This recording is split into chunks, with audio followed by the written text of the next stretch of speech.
writers and musicians, Annalisa Summea coming at you today with a reflection on writing as both an art and a craft, which is something that we talk a lot about in my writing programs, where we help authors to build out their author career strategy, learn the skills that they need to become authors, and move into the author lifestyle.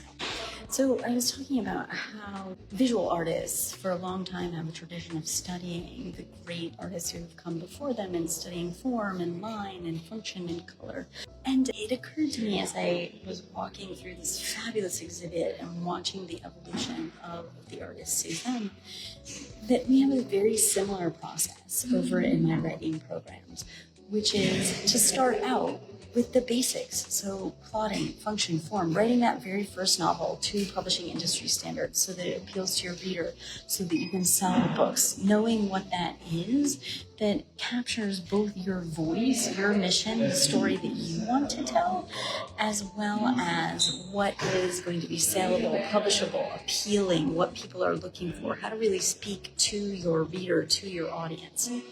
All of those are the basic building block skills that you need to get that first novel published and out of the gate. Once that novel is published, once you know the skills to pitch and put together a good query and a submission, and how to speak to your literary agent, how to work with your publisher, from there we take a deep dive in our program called Paths to Pulitzer, where we do this very similar thing to what Cézanne was doing. We really look at this form, this function. How is it that the great masters are putting together their work? I wanted to share that with you because I was so deeply moved by this exhibit, by the growth of creativity, by the versatility. So even later in life, Cézanne came back to classic lines in his painting. That shows his versatility. It's sort of like being able to emulate Stephen King and also Shakespeare. Right? So you've just got this great versatility to move back and forth between the popularity of Stephen King, but also the universal themes of Shakespeare, for example. Now, all of those things would contribute to your popularity, to your saleability, and be triangulated by you, your voice, your story, your experience, and what you have to share with the world.